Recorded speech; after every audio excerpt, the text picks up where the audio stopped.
Hola, buenas tardes, profesora. En este video vamos a hablar sobre la anatomía y la histología del aparato genital femenino.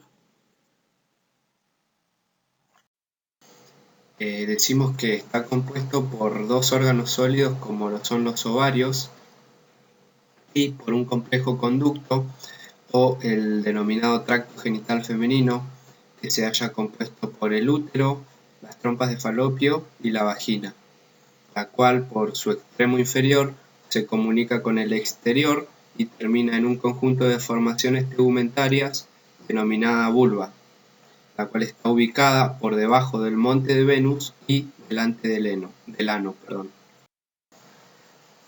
En la imagen de la izquierda podemos observar los genitales internos y en la imagen de la derecha los genitales externos. Los ovarios. Al hablar de ellos, decimos que se trata de un órgano par localizado a ambos lados del útero, en el fondo de la excavación pelviana, adelante y lateral al recto, más precisamente en la fosita de Claudius, la cual es un espacio triangular delimitada por arriba por la vena ilíaca externa, abajo el uréter y adelante el ligamento redondo. Miden entre 3 a 4 centímetros de longitud por 1 centímetro de espesor en promedio, pero varía según la edad y la etapa del ciclo reproductivo. Son ovoides aplanados, blancos, grisáceos y de consistencia dura y renitente. Es la glándula sexual femenina que por su secreción endocrina de progesterona y estrógenos asegura los caracteres de la feminidad y por su secreción externa elabora los ovocitos primarios y secundarios. ¿Cómo están fijados? Principalmente lo hace por medio de ligamentos y mesenterio. El ligamento más importante es el suspensorio y es un repliegue del peritoneo que se extiende desde el ovario hasta la pared de la pelvis y por él discurren los vasos uteroováricos. Luego tenemos al ligamento propio del ovario o útero ovárico y el cual va a unir el borde lateral del cuerpo uterino al polo uterino del ovario. Asimismo, tiene mesenterios, que son subdivisiones del ligamento ancho del útero, y podemos encontrar al mesosalpinx, que discurre entre el ovario y las trompas, al mesometrio, que es la porción más amplia del ligamento ancho, y al mesoovario. El ovario se halla irrigado principalmente por la arteria ovárica, procedente de la aorta abdominal, que nace por debajo de las arterias renales. También recibe aporte de la arteria útero-ovárica, que es rama de la arteria uterina. Con respecto a las venas, encontramos al plexo pampiniforme, que está formado por una compleja red de vénulas pequeñas que siguen el trayecto de la arteria ovárica y drena del lado izquierdo en la vena renal izquierda y en el lado derecho en la vena cava inferior. Con respecto a los nervios, son nervios vasomotores que acompañan el trayecto de las arterias y también tienen fibras sensitivas que son responsables de captar los estímulos dolorosos. Ahí en la imagen izquierda observamos cómo el plexo izquierdo drena hacia la vena renal izquierda y del lado derecho cómo drena en la vena cava inferior. También vemos el nacimiento de la arteria ovárica a partir de la aorta abdominal. Bien, con respecto a la histología del ovario, podemos decir que cuenta con un epitelio superficial, que es cúbico monoestratificado, luego posee un estroma cortical y otro medular. El cortical está constituido por células fusiformes de escaso citoplasma, que se halla dispuesto en haces ordenados en distintas direcciones. También encontramos que en este estroma cortical están sumergidos los folículos y demás estructuras derivadas de ellos. En el estroma medular encontramos tejido conectivo laxo sin caracteres específicos, por el cual transcurren los vasos que penetran por el hilio e irrigan el órgano. En cuanto a los folículos y estructuras derivadas, algunos autores consideran que los ovarios cuentan con 500.000 folículos primordiales. Otros consideran que existen entre 2 y 3 millones, y hay folículos en distintos estadios evolutivos. Los podemos encontrar hacia la maduración o hacia la involución. Con respecto a las estructuras del hilio, están compuestas por una red de pequeños tubos ramificados y anastomosados que se hallan revestidos por un epitelio cúbico o cilíndrico que constituye la red de Ovari, estructura sin significación funcional. Llegamos a las trompas de Falopio, las cuales son un órgano par compuesta por una trompa izquierda y otra derecha. Tienen un promedio de longitud entre 10 a 12 centímetros por 2 a 3 milímetros de ancho en las inmediaciones del útero y 8 milímetros o más en el extremo externo. Tiene un trayecto flexuoso que posibilita la comunicación entre el ovario y el útero. Cada trompa se divide en 4 partes. La porción número 1 se la conoce como la porción intersticial, es la que se abre en el ostium uterino, situado en el ángulo superoexterno de la cavidad del útero, y se prolonga con la siguiente porción, la porción 2, denominada istmo. Es de pequeño calibre, mide 3 a 4 centímetros de longitud y tiene 3 a 4 milímetros de diámetro en promedio. La porción número 3 es denominada la ampolla y es la porción más dilatada. Por último, encontramos al pabellón, formado por una corona de lengüetas o franjas del pabellón. Son alrededor de 10 a 15, de las cuales la de mayor longitud se adosa al ligamento tubo ovárico y se denomina fimbria ovárica. En cuanto a la irrigación, las trompas reciben su aporte sanguíneo por medio de las ramas tubáricas lateral y medial, las cuales son ramas de la arteria ovárica y la uterina correspondientemente. La inervación deriva del plexo ovárico y del plexo uterino. Continuando con la histología, podemos decir que la mucosa o endosalpinx presenta un epitelio cilíndrico pseudoestratificado ciliado, en el que se distinguen 3 tipos de células. Células cilíndricas ciliadas, células no ciliadas o secretorias y células intercaladas. Luego presenta una capa media constituida por músculo liso y una cubierta externa serosa correspondiente al revestimiento peritoneal. Con respecto al útero, decimos que se trata de un órgano impar que se halla en el centro de la excavación pelviana, que es simétrico y hueco. Sus relaciones son: anteriormente se relaciona con la vejiga y por detrás lo hace con el recto. Tiene la forma de una pera aplanada de adelante hacia atrás. El órgano está dividido por un pequeño surco en 2 importantes segmentos. La porción superior se denomina cuerpo y la inferior se denomina cuello. Y entre ellas encontramos al istmo del útero, la cual es una porción muy estrecha y de difícil delimitación. Las dimensiones del útero, al igual que las del ovario, varían de acuerdo a la edad y a si se trata de una nulípara o una multípara. Es interesante observar la relación cuerpo-cuello en nulíparas, la cual es 1:2. En cambio, en multíparas esta relación cuerpo-cuello es 2:1. Y en posmenopausia la relación es 1:1. El cuerpo del útero tiene forma triangular. Presenta una longitud de 5 a 6 centímetros. Tiene 3 bordes, 2 de ellos laterales y el otro transversal, conocido como fondo uterino. Tiene 2 caras, una anterior y otra posterior. La cara anterior está dirigida hacia adelante y abajo y se apoya sobre la pared posterior de la vejiga. La cara posterior está orientada hacia arriba y atrás. Se relaciona con el recto y las asas de intestino delgado. Los bordes laterales, de arriba hacia abajo y hacia adentro, son gruesos y por ellos penetran los vasos y los nervios. El borde superior o fondo uterino es la parte más ancha de la matriz.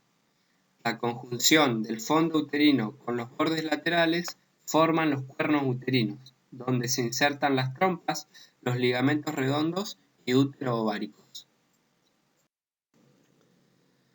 El cuello del útero o cervix mide alrededor de 3 centímetros de ancho y tiene forma cilíndrica.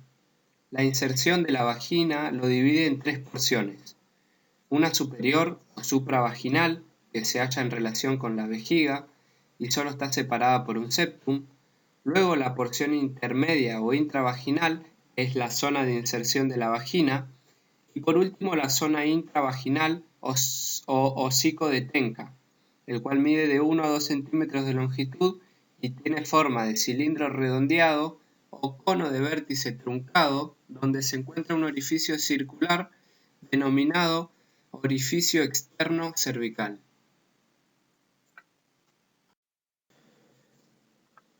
¿Cómo se sostiene el útero? Depende de muchas estructuras.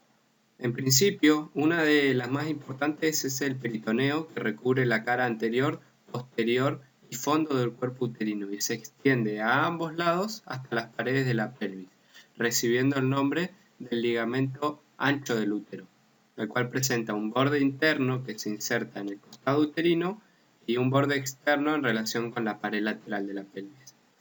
Luego existen los denominados ligamentos redondos, que parten hacia la derecha y a la izquierda de la cara anterior del útero, en cercanías de la inserción tubaria.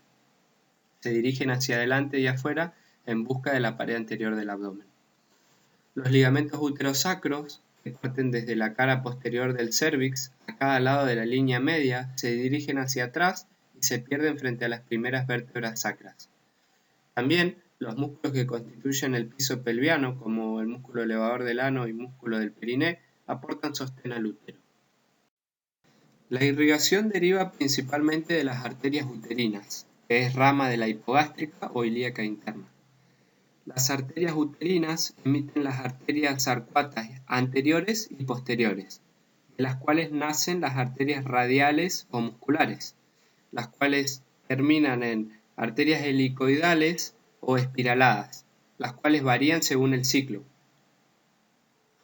Las venas uterinas discurren en el ligamento ancho, drenando en el plexo venoso uterino a cada lado del útero y la vagina, y estas venas a su vez drenan en las venas ilíacas internas. La inervación proviene principalmente del plexo útero-vaginal, el cual es una extensión del plexo hipogástrico inferior. Presenta inervación simpática y parasimpática. Con respecto a la histología, sabemos que el útero presenta 3 capas: una externa, denominada perimetrio, que consiste en peritoneo sostenido por una capa delgada de tejido conectivo. Luego tenemos la túnica muscular media, llamada miometrio, la cual es una gruesa capa formada por 3 capas: una interna o submucosa, que es poco importante; luego una capa media o plexiforme, que es muy importante por su espesor y función, y que está caracterizada porque sus fascículos se entrecruzan en todas direcciones, aprisionando a los vasos sanguíneos y otorgando un aspecto de malla plexiforme. A esta capa le sigue la externa o subserosa, dispuesta en dirección longitudinal. Y luego la capa más interna, el endometrio, está constituido por glándulas tubulosas simples, revestidas por un epitelio cilíndrico y rodeadas por un estroma formado por células estrelladas y ramificadas. En el endometrio se distinguen 2 capas, la funcional y la basal. La funcional es la que se disgrega en cada menstruación y luego se regenera. En cambio, la basal es la parte más profunda del endometrio y no experimenta cambios funcionales. En esta capa se enrollan las arterias radiadas formando los ovillos vasculares de la basal. Ahora hablaremos sobre la vagina, que es un órgano impar, hueco y elástico, que tiene forma de tubo aplanado en sentido antero-posterior y está ubicada en el espacio pelvis subperitoneal. Presenta 2 caras, una anterior y otra posterior, las cuales se relacionan con distintos órganos que más adelante mencionaré. También presenta dos bordes laterales y tiene un tamaño promedio de 7 a 8 centímetros de longitud por 2 a 3 centímetros de ancho, pero esto varía según la edad de la mujer y la raza. Bien, como mencioné antes, las relaciones de la vagina son las siguientes. En la pared anterior, en sus 2 tercios inferiores, se va a relacionar con la uretra, y en el tercio superior se relaciona con el trígono vesical. En la pared posterior encontramos 3 segmentos. El superior se relaciona con el fondo del saco de Douglas, el cual es un repliegue del peritoneo situado entre la pared anterior del recto y la vagina. Luego, el segmento medio se relaciona con el músculo elevador del ano. El segmento inferior lo hace con el recto. ¿Con qué otros órganos tiene comunicación directa la vagina? En su extremo superior, la vagina termina en 2 fondos de saco y se inserta en el tercio medio del cuello uterino, siendo este un medio de fijación importante de la vagina con el útero. En el extremo inferior, la vagina se abre en la vulva por medio del orificio vaginal. ¿Cómo está irrigada e inervada la vagina? La porción superior está irrigada por la arteria uterina, que es rama de la hipogástrica o ilíaca interna.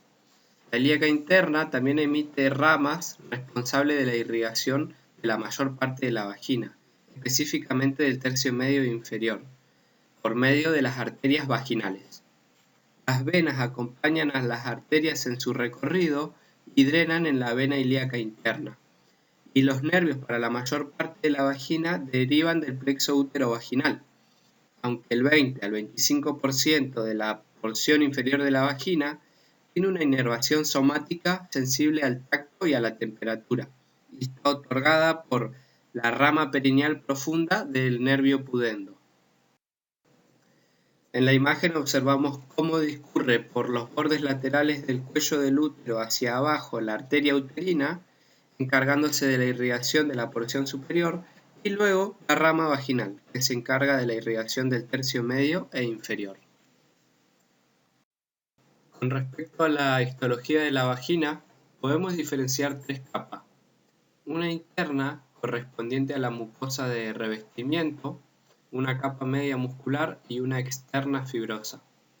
La mucosa presenta epitelio escamoso estratificado no queratinizado, que asienta sobre un corion constituido por tejido conectivo denso. Este epitelio se renueva constantemente por la descamación de las células superficiales y proliferación de las células basales. La capa media está constituida por fibras musculares lisas sistematizadas en una capa interna circular y una externa longitudinal. La capa externa consiste en un tejido fibroso denso. Cuando decimos vulva, hablamos de órganos genitales externos, y esto incluye a los repliegues cutáneos mucosos, los labios mayores y menores, el espacio interlabial o hendidura vulvar y el aparato eréctil. Se halla localizada en el perineo anterior y es el asiento de la desembocadura de diferentes estructuras, como la uretra, por ejemplo. Por delante y arriba de las formaciones labiales se halla el monte de Venus, formado por un espeso panículo adiposo cubierto por piel.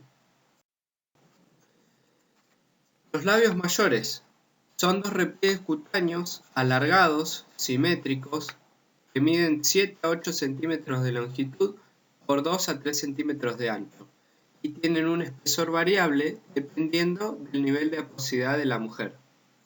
Estos labios se unen en el extremo anterior, formando la comisura anterior, que se continúa con el monte de Venus, y también por el extremo posterior, formando la horquilla o comisura posterior. Presentan 2 caras, la externa y la interna. La cara externa está separada del muslo por el surco genitocrural y la cara interna se halla en relación con el labio menor homólogo, del cual está separado por el surco interlabial. Presentan ciertas características relevantes. Entre ellas destacamos una coloración más acentuada, abundancia de folículos pilosos, glándulas sebáceas y sudoríparas. En su espesor se hallan fibras musculares lisas y tejido adiposo. Todo lo mencionado es con respecto a los labios mayores. Ahora vamos a hablar de los menores, que también son dos repliegues cutáneos que se ubican por dentro de los labios mayores. Tienen dos caras, una interna y una externa, las cuales son lisas, rosadas y húmedas. Están revestidas por un epitelio de transición carente de folículos pilosos y están provistas de numerosas glándulas sebáceas.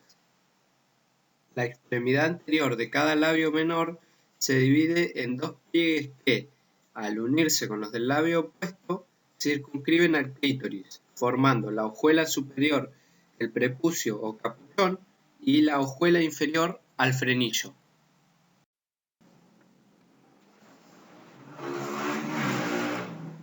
El espacio interlabial está compuesto por diversas zonas anatómicas.